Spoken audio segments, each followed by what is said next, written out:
एक प्रश्न से आरंभ करता हूं। आपने नशा छोड़ा, 6 महीने छूटा रहा, 7वें महीने फिर जुड़ गया।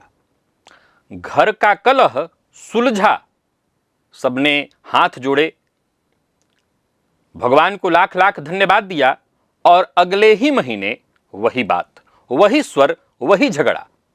रोग दब गया, जांच ठीक आई और 2 वर्ष बाद वही रोग नए रूप में खड़ा है। कभी सोचा है कि ये जो टूटी हुई समस्या है फिर जुड़ कैसे जाती है?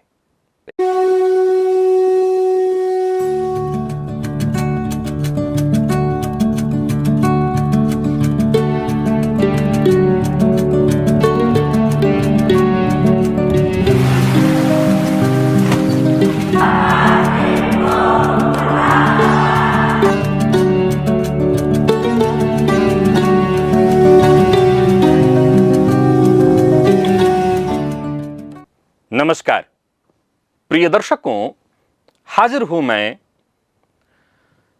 कथा श्रृंखला की आज 6ठी कड़ी लेकर। महाभारत में एक योद्धा था जिसके साथ ठीक यही होता था।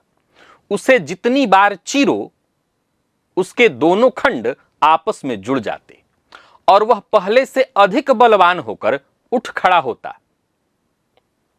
और ज्योतिष में 2 ग्रह ऐसे हैं जिसका शरीर स्वयं नारायण ने चीरा और चीर कर ऐसा प्रबंध किया कि दोनों खंड आपस में एक नहीं हो पाए। एक ही घटना, 2 परिणाम। क्यों?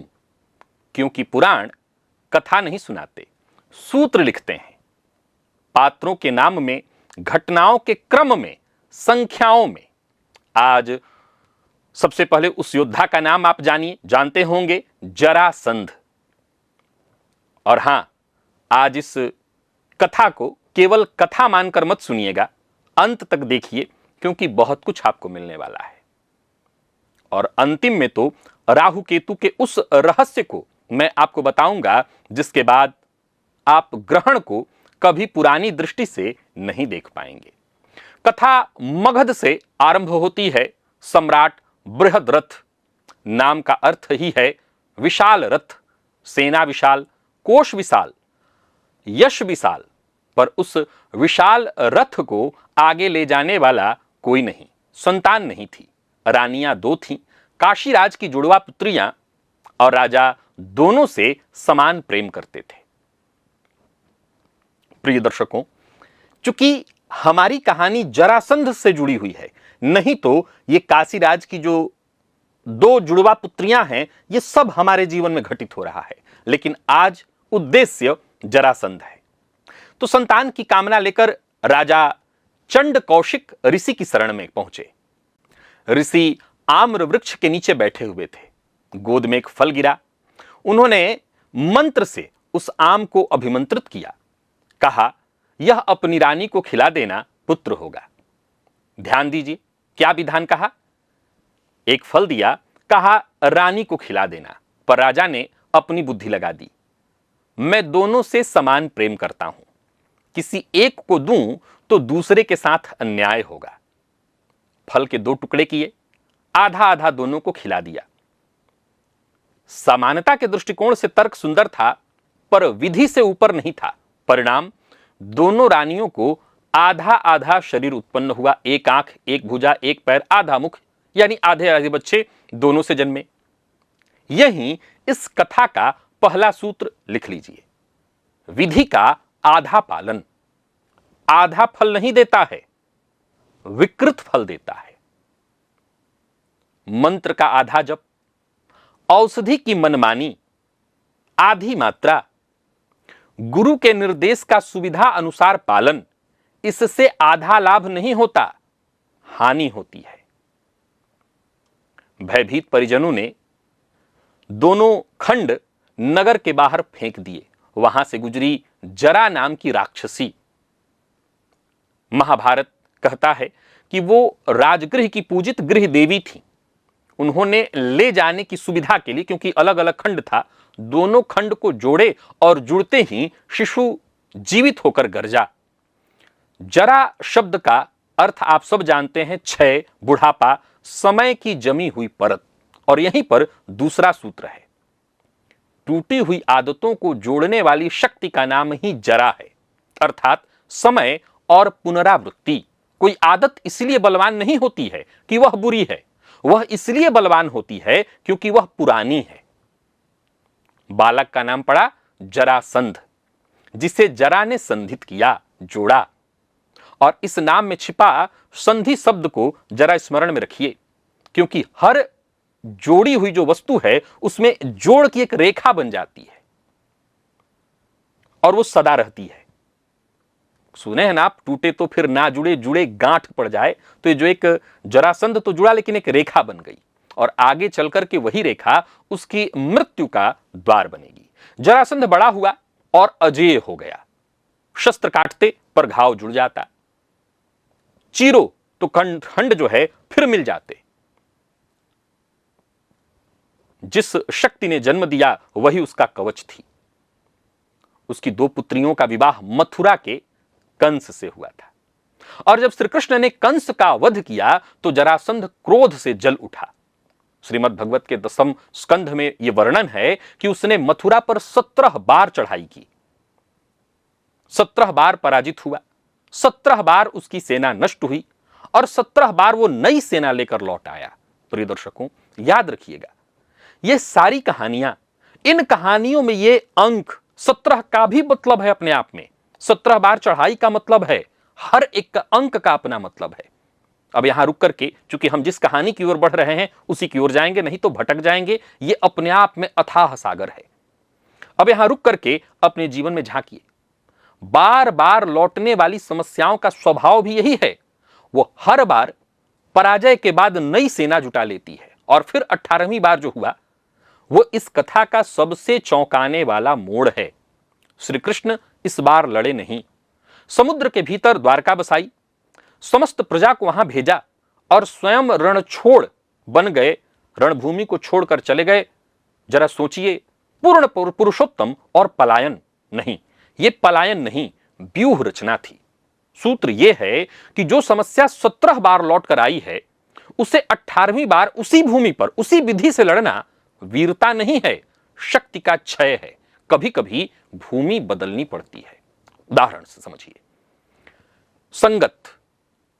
संगत बदलिए, स्थान बदलिए, दिनचर्या बदलिए, वातावरण बदलिए। जो व्यक्ति नशे का आदी है, 6 महीने तक नशा तो छोड़ दिया, परंतु उसने पुराने मित्रों के बीच बैठना नहीं छोड़ा, स्थान नहीं बदला उसने, तो फिर वह समझ ले कि वह मथुरा में रहकर जरासंध को रोकने जैसा है।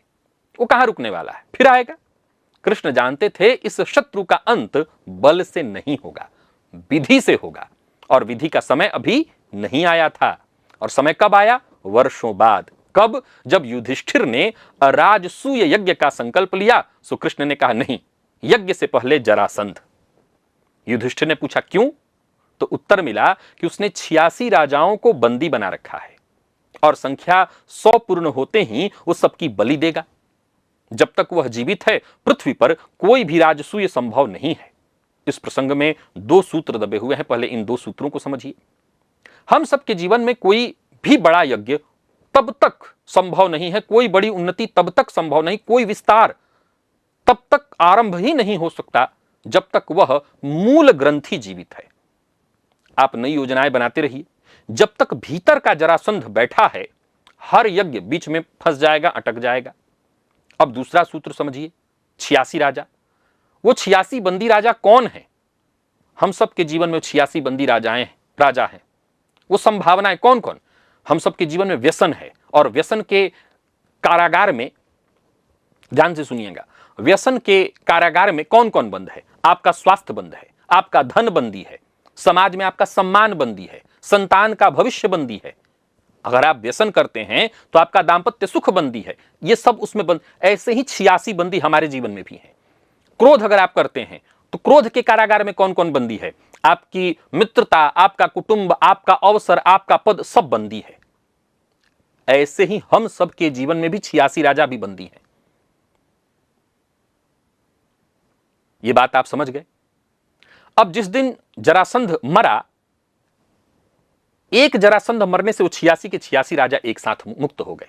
यानी किसी को अलग से छुड़ाने की आवश्यकता नहीं। बहुत ध्यान से समझिए, यह बहुत गहरा रहस्य है। हम सबके जीवन में जो परेशानियां हैं वो अलग अलग नहीं है, सबकी जड़ मूल एक ही है। मूल काटते ही सारे ताले एक साथ खुल जाएंगे। इसलिए बुद्धिमान को चाहिए कि अपनी 10 समस्याओं के साथ अगर लड़ता है तो लड़ते रह जाएगा जीवन भर। एक उस जड़ को खोजे जिसके कारागार में शेष 9 बंदी हैं। याद रखिए, जरूरी नहीं कि हर कोई नशा करता हो, हम सबके जीवन में लेकिन तब भी ये बंदी हैं।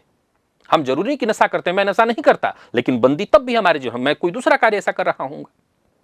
अब जरा वध की विधि देखिए, क्योंकि असली विद्या वही है। आप सबों ने कहानी सुनी होगी। श्री कृष्ण, भीम और अर्जुन ब्राह्मण वेश में मगध पहुंचे। द्वंद्व युद्ध की चुनौती जरासंध को दी गई। जरासंध ने कृष्ण को यह करके टाल दिया कि तुम तो रण छोड़ हो, तुमसे नहीं लड़ूंगा। अर्जुन को बालक कह दिया। हां, भीम को माना जरासंध ने कि यह मेरे समकक्ष है, मैं इससे मल्ल युद्ध करूंगा। सो मल्ल युद्ध आरंभ हुआ। युद्ध दिन रात चलता रहा। भीम में बल की कोई कमी नहीं थी। बार बार जरासंध को पटके भीम चीर देते थे। बार बार दोनों खंड फिर जुट जाता था। वह हंसता हुआ फिर खड़ा हो जाता। भीम अब थकने लगे थे।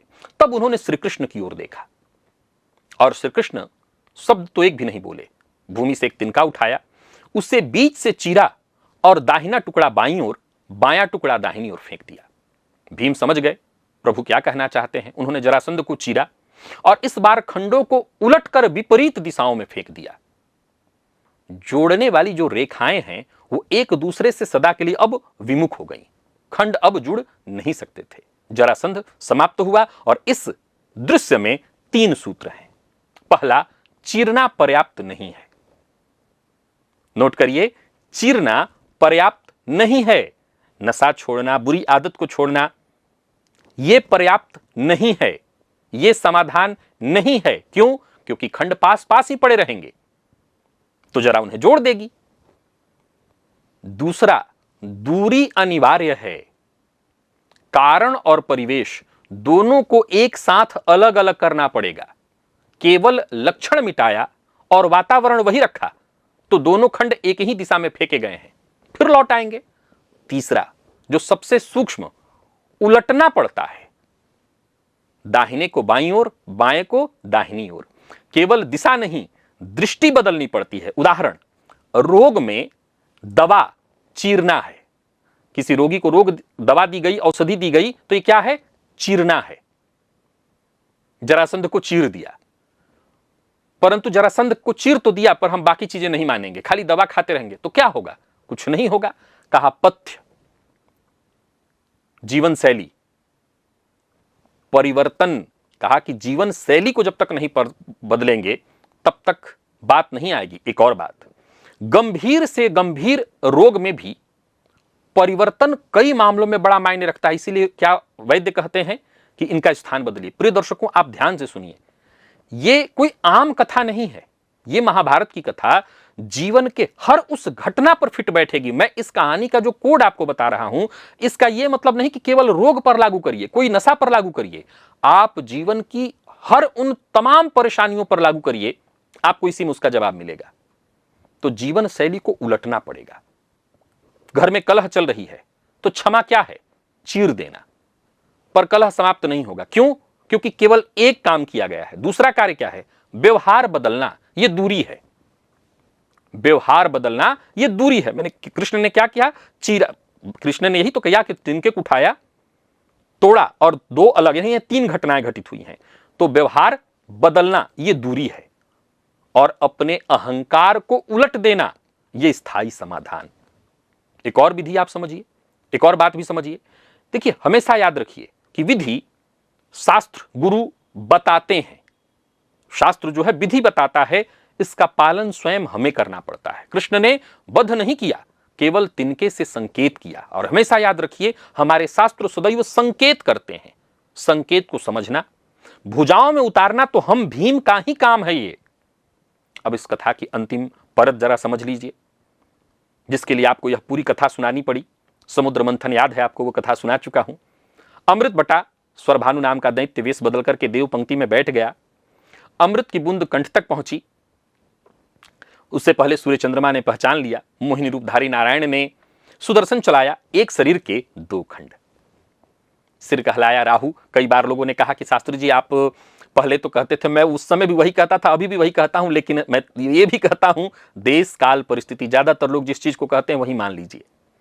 हमारा विषय को समझना, मैं कभी विषय के साथ लड़ने में विश्वास नहीं करता। हमारा दिमाग, मैंने उस समय भी आपको एक श्लोक नवग्रह स्तोत्र का बताया था, लेकिन मैं विषय से लड़ने में कभी भरोसा नहीं करता। मैं हमेशा कहा करता हूं कि समय के साथ अगर कोई ऐसा लगता है कि भाई, मैं हमेशा क्या कहता हूं, यद्यपि शुद्धम, आपको ऐसा लग रहा है, परंतु लोक विरुद्धम, लोक नहीं कह रहा। खैर, तो सिर राहु और धड़ केतु। अब जरा ठहरिए और इसको भी मिलान कर लीजिए। जरासंध की कथा में दो अधूरे खंड जुड़कर एक अजेय शरीर बने थे, यहां एक शरीर कटकर दो अधूरे खंड बने। दोनों कथाएं एक दूसरे का उल्टा दर्पण है। और वो अब जरूरी बात जो इस कड़ी का जो है प्राण है, नारायण ने उन दोनों खंडों का क्या किया? आकाश में सदा के लिए विपरीत दिशाओं में स्थापित कर दिया। राहु जिस राशि में होते हैं, केतु ठीक उसके सामने 180 डिग्री पर, सदा आमने सामने। यहां उल्टी वाली बात जो मैं कहा करता था, अगर आप लागू करेंगे तो बात वही है, लेकिन मैंने कहा कि जैसा लोग मानते हैं मैं भी वही मान लेता हूं। घड़ी के मुख पर 12 और 6 अंक आमने सामने ही रहेंगे, पर आपस में ये मिलेंगे नहीं। अब समझिए कि रणभूमि में भीम को तिनका चीरकर विपरीत दिशाओं में फेंकने की विधि जो सिखाए कौन? तो नारायण, वही नारायण कृष्ण थे, जिन्होंने यह विधि सृष्टि में सबसे पहले स्वयं प्रयोग कहां किया? तो वहां सिखाया, और स्वयं प्रयोग यहां भी किया था। कहां पर? तो स्वरभानु पर। श्री कृष्ण उस दिन कोई नई युक्ति नहीं गढ़ रहे थे। जो तिनके वाला प्रयोग था वो पहले कर चुके थे, उसी सूत्र को उन्होंने दोहराया था। उन्होंने अर्जुन को जो विधि बताई थी, विधि तो वही है। आप लोग जब ये कथा सुनते हैं तो मैंने ये जो भागवत में भगवान ने गीता सुनाई है, उस कथा को भी आपको बताया था, नचिकेता वाली कथा में। वो पहले ही घटित हुई थी, भगवान कृष्ण वही सुना रहे थे। यहां भी इन्होंने पहले ही राहु केतु के साथ ये कर दिया था, अब यहां पर भीम को ये बताया था। कोई भी कुंडली उठा करके देख लीजिए, राहु केतु आप सब जानते हैं आमने सामने होते हैं, कभी ये मिलते नहीं हैं। प्रिय दर्शकों, विधाता जानते हैं कि छाया के दोनों खंड यदि मिल गए तो वो जरासंध बन जाएंगे। ऐसा अंधकार जिसे फिर कोई चीर नहीं सकता। अब ग्रहण को एक नई दृष्टि से देखिए। ग्रहण तभी लगता है जब सूर्य या चंद्रमा इसी अक्ष के निकट आ जाते हैं। अधूरा खंड पूर्ण प्रकाश को निगलने के लिए लपकता है, पर धड़ है नहीं, इसीलिए निगला हुआ प्रकाश छूटकर बाहर आ जाता है। और यह भी समझ लीजिए कि जरासंध सबसे अधिक कृष्ण से क्यों जलता था? अधूरापन। सदा पूर्णता से ईर्ष्या, इसीलिए अधूरापन जो है पूर्णता से इसीलिए ईर्ष्या करता है। जिसके भीतर जोड़ की रेखा हो उसे अखंड व्यक्ति कभी सहन नहीं होता है। आप सबको, हम सब अपने कार्यस्थल पर इसको जरा लागू करके देखिए। हम क्या कहते हैं कि हमारे साथ रोज पॉलिटिक्स होता है, रोज हमारे साथ राजनीति होती है। इसका मतलब कहीं ना कहीं जो आपसे ईर्ष्या कर रहा है वो आपकी पूर्णता से उसको जलन हो रही है, यानी कहीं ना कहीं वो खंड खंड में है, आप मजबूत स्थिति में है। अब इस कोड को अपनी पूरी कुंडली पर उतारिए, पूरी जिंदगी पर उतारिए। कुंडली में राहु केतु का अक्ष वास्तव में जरासंध का ही वो अक्ष है। यह जो धुरी है, ये जिस भाव से जुड़ता है, जीवन का वही विषय बार बार टूट कर जुड़ता है। लग्न और सप्तम पर हो तो संबंधों में वही कलह लौट लौट कर बार बार आता है। द्वितीय और अष्टम पर हो तो धन जुड़ता है बिखरता है, जुड़ता है बिखरता है। पंचम एकादश पर हो तो संतान, शिक्षा और लाभ के विषय बनते और बिगड़ते हैं। जिस भाव से जुड़े हों वो भाव बनते और बिगड़ते हैं। तो जो समस्या जीवन में 17 बार लौट चुकी हो वो परिस्थिति की नहीं, अक्ष की समस्या है। और उसका सबसे उपाय जो महासूत्र है, जो इसी कथा से निकला है, एक तो सामान्यतया ये भी आपको बता दूं, अजय ज्योतिषी कुंडली, ये कहानी तो आपने पूरी समझ ली कि क्या विषय था, किस विषय पर हमने लागू किया। अब इसको भी समझिए। हम सबके जीवन में जब भी हम राहु का उपाय करें तो केवल राहु के उपाय से बात नहीं बनेगी। इसको समझिए, राहु का उपाय और केतु का साथ साथ सहयोग आपको लेना पड़ेगा। दोनों खंडों से ही आपको इस समस्या से मुक्ति मिलेगी। या यूं कहिए कि राहु का उपाय किया तो केतु का भी दान करिए, या केतु का भी उपाय करिए, तब जाकर के राहु केतु जन्य समस्या से मुक्ति मिलेगी। प्रिय दर्शकों, कथा के शुरुआत में पुनः आते हैं। अब बृहद्रथ ने अभिमंत्रित फल का आधा कर दिया। ज्यादातर हम भी वही करते हैं, उपाय को आधा करते हैं। इस बात को यहां पर जाकर जरा आकर के समझिए। मैं लोगों को तमाम उपाय बताता हूं और लोग क्या कहते हैं, शास्त्री जी आसान वाला बताइएगा। वो आसान वाला भी नहीं करते हैं। आप सब, ज्यादातर लोगों के साथ यही होता है कि बात मेरी नहीं है, आपने किसी से गुरु दीक्षा ली है, गुरु ने केवल मंत्र नहीं दिया, आपको कई सारे नियम भी बनाए और बताए। क्या आप सब मानते हैं? नहीं मानते। और आप जानते हैं, ये जो जरा बृहद्रथ ने किया, हम वही सब करते हैं। हम वही बृहद्रथ हैं, हम वही रोज करते हैं। क्या करते हैं? उपाय को अपने मन के अनुसार ढाल लेते हैं और उसका परिणाम आधा फल कभी नहीं होता, विकृत फल होता है। जब आपको कोई ज्योतिषी, जब आपको कोई गुरु कोई उपाय बताता है तो हम सब, मैं आपकी बात नहीं कर रहा हूं, हम सब वही करते हैं, अपने हिसाब से, अपने जरूरत के हिसाब से उस उपायों को करने लगते हैं। और जिसका परिणाम यही होता है कि आधा फल कभी नहीं मिलता, विकृत फल मिलता है। प्रिय दर्शकों, आज जरासंध की जो कहानी मैंने सुनाई, मैं इस कहानी का जब कोड खोज रहा था, इसके लिए सारा कुछ तय कर रहा था, इस एक कहानी में इतनी कहानियां हैं, इस एक कहानी में इतनी कहानियां हैं कि आपको जब मैं बताऊंगा तो आप समझ ही नहीं पाएंगे कि कितनी कहानी, एक ही कहानी खत्म नहीं होगी। हर एक पॉइंट में अपने आप में कहानी है। हर एक ऋषि का नाम ऐसा क्यों है, चंडकौशिक क्यों, हर एक कहानी में एक कहानी है। तो कुल मिलाकर के अगर देखें तो आगे से जीवन काल में यह बात हमेशा याद रखिएगा कि आपके जरासंध के कब्जे में 86 राजा हैं, और अगर आप उन 86 राजाओं की मुक्ति चाहते हैं तो 86 को छुड़ाने मत जाइए। एक को मुक्ति दीजिए, एक उस नियम का पालन करिए, एक धारा में बहना शुरू करिए, मूल का अंत, और फिर दोनों छोरों को उल्टी दिशा में परिवर्तित, सब बदल जाएगा। यही हमारे जीवन का ही एक तरह से देखें तो हमारे सबके जीवन में, केवल आपकी बात नहीं कर रहा हूं, मैं खुद की भी।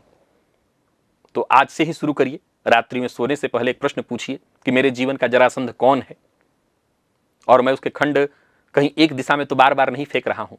उत्तर मिल जाए तो टिप्पणी जो है कमेंट में अवश्य लिखिएगा, क्योंकि ये बात हमेशा याद रखना है।